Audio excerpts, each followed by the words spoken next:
Greetings. This is an update on the Gebusi as of 2016 and 17, and these are photos and developments that have occurred since the fourth edition of the Gebusi book was published. The major difference to begin with is that my colleague and friend Anne-Sylvie Malbrancke from France on the left accompanied me on this field work, and we were met in Kiunga itself by a number of Gebusi who were there, traveling there and visiting in Kiunga. And that changed the dynamic incredibly to have Anne-Sylvie along, gave me a very different and wonderful new perspective on Gebusi gender relations in particular. The trip in was same as before. It's amazing the degree of untrammeled rainforest crossing the Strickland River, and then you see the nomad airstrip as before. And Gebusi at this time were in the middle of recovering from a very severe El Nino drought, and but they came out and welcomed us nonetheless with a spirit of fun and humor. You can see Howie on the right with a pen through this nasal septum, and Yokwa in the middle, and Abi on the right. And again, the fun and joy of meeting people that I've known for quite a long time and who were apparently glad to see me as well, and knowing that they're still alive and have children and children's children in many cases as well. Anne-Sylvie was also very, very warmly welcomed and developed extremely strong friendships with the women in short order. She speaks Tok-Pisin, the national language of Papua New Guinea, and picked up a little Gebusi, but she was able to get by quite well and really enlivened and made a tremendous difference in the research. Now this is the house that she and I lived in, the little thatched house there in the middle of the rainforest in Gasumi Corners. And here's Anne-Sylvie showing some of the women pictures that she took of them and the children looking on with great interest. And the information from women really complemented what I was able to get from the men. And it gave a very different and much more balanced picture of gender relations. The extent of male domination and male patriarchy became much more evident. And there were some tensions with the men just over the fact that Anne-Sylvie was having such a good working relationship and giving resources to the women as well as the men. Men also were quite interested in my presence and in our presence generally. Here's Abi, the village counselor, looking at photographs of from the first book that I wrote on the Gebusi, published in 1985. And so these are people often who are long deceased that they're looking at to see aspects of their tradition that they otherwise have no visual record of. Here's Didika, now with several children, and he's a senior village leader. And here's Sayu. And this picture is very significant because during this drought, which is really pronounced, in fact, there was Australian AusAid had to fly in rice and oil and various things to help people in the area from starving during this horrible drought. And Sayu had the great idea of going down to one of the major rivers and found that the rivers were low enough that the large turtles that normally are unapproachable at the bottom of the rivers were now accessible. So they dove down great depths, and the shells of the turtles are actually much bigger than this with the cartilage. So this is only the core of it. The turtle shell actually was much bigger, and they managed to get several of these large turtles into a rowboat that was with the Catholic mission that they floated all the way down to the main river, and they were able to get the turtles back to the village alive so they wouldn't die and the meat go bad. And the entire village had a huge protein feast in the middle of the drought, which had a huge impact on saving their nutrition and improving their well-being. And Sayo and some of the other men were ringleaders in this. And this is described in the little paper called The Famine Feast, which is available for you. Now, Gebusi, at this point, it really intensified my notion that they are canoe people in significant part. They have increasing numbers of canoes and really use them very frequently up and down the rivers for subsistence purposes and fishing as well. And they're very adept at standing in the canoes, even though they have no keel. They're very tippy, and they use them very frequently. And the starch staple of bananas is very, very abundant, as well as pumpkin here and sweet potatoes and other crops. So their nutrition is actually doing quite well. And traditional means of subsistence like sago processing, you see the sago pith pounded in the trough in back of tabuai, and it's being leached down into this pool of water in the foreground. And then you can see right about here by the leaf the starch sediments and cakes as it dries into blocks of pure starch, which can be saved for long periods of time. No protein, but plenty of calories. And the Gebusi still really love their forest environment tremendously. Here's a very large tree, and they're kind of displaying in it. Although Gebusi don't travel to the deep rainforest as much as they used to, because so many of their gardens are available up and downstream and also nearby to the village, that they don't have to go such long distances. It allows the children who are small not to have to walk long distances, and the settlements become more permanent in Gusumi Corners itself. In some of the more distant villages, such as Yahebi, where this picture was taken, there are still hunting of wild pigs, and these are pig jaw trophies of several wild pigs that were hunted with bow and arrow in the deep forest. So the traditional means of subsistence in some of the remote outlying villages has really come back now that the cash economy, as was the case in 2013, 2008, is pretty much dried up. So they really are thrown back on their own means tremendously. And they're also domesticating birds here and having other kinds of activities that are interesting. And the children, here's another newborn baby. The population growth is increasing, although not so much yet as to abut against the carrying capacity of the land. So they still have plenty of food and plenty of places for new gardens.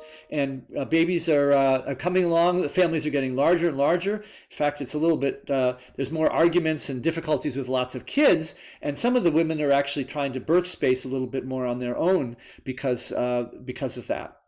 Here's one of the young children. And here's John with two of his kids. And the children with balloons that we brought, and they just love balloons. They really didn't have much experience with balloons.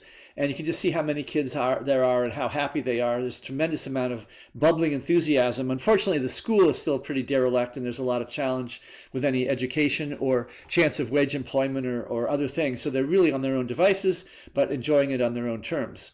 This is the longhouse. Now there's been a longhouse built. And this is viewing from the outside of Gusumi Corners from the inside of the longhouse. And traditional palavers and talk feasts, and also dancing occasionally would occur in the longhouse. And the Catholic Church is still going along, although not with quite robust spirit as it was in previous years. And this is one of the outside pastors who's a priest in training. And Howie, and the charge of the evangelical church, a different church, non-Catholic, and he has a very small congregation now. The attendance in church and the interest has really dropped off as the economy has tanked, and people don't have money for donations, and the church is not supported by outside money as much as it was either.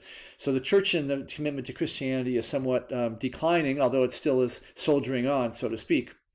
Traditional dancing rarely, but occasionally still occurs. Here's a traditional dance that was held partly in commemoration for our own near departure at the end of 2016. And some of the older members of the Gebusi settlement who used to dance in traditional times who are still alive dance. Most of the younger people are not comfortable or skilled at dancing and uncomfortable getting dressed up like this. So this is Dohine, who was danced at the initial initiation that I witnessed all the way back in 1981. And here are Halua and Dohine dancing across from each other in traditional style in the dance. And children are looking on. In some cases, they may not have seen many of these traditional dances. So they're much more rare and only for special occasions. It's hard to get the costuming elements that are needed because the availability of those has gone downhill a lot. So the future of traditional dancing and the spirit beliefs associated with it are much declined, but still holding on a little bit in evidence. Now, one of the things that was really fun while we were there is Anne-Sylvie, who's really into costuming. I look horrible in Gebusi costume, so I didn't try it. But so she got dressed up in Red Bird of Paradise costume as well, and went along with the women for the dancing and the feasting, which everybody thought was a great hit. They really enjoyed that. So here she is, beaming out with her Red Bird of Paradise costume. Looks pretty good on her, I think, actually.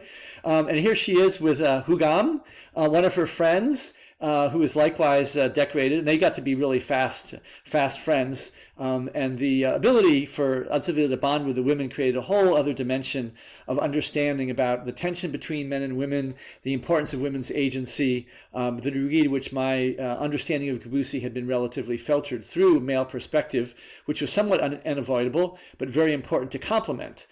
So our understanding of the way that women have influence in marriage and influence with child rearing and the way that they have their own parallel social activities and so on, and the pushback that they give to men was much more in evidence in this field work.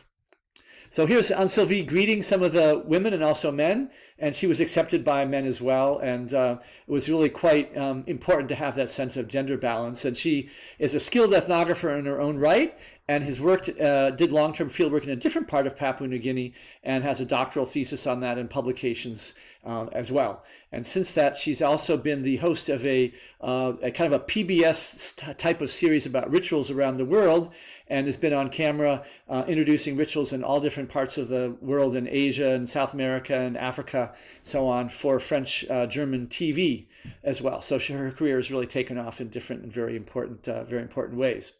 Now, other developments which we hadn't seen as much before, gambling has become more significant at this point. And even though Gebusi have very little money, the young men enjoy gambling, and the kind of distribution, it actually is kind of a randomizing force of having whatever money is there circulating around kind of randomly, depending on who wins and loses in the gambling games. Now, this is a very serious and sober picture because there was an execution of a sorcerer while we were there in 2016. Now, this was a village that was populated. It was a Badamani, not a Gebusi killing. These are Badamani warriors, and the man who was executed was a Badamani, although it was a mix. There were some Gebusi in the village as well, but it was mostly engineered by the perpetrators, the victims, and the organization of it was done by Badamani, which is the neighbor group that used to predate and raid the Gebusi and literally kill and eat them.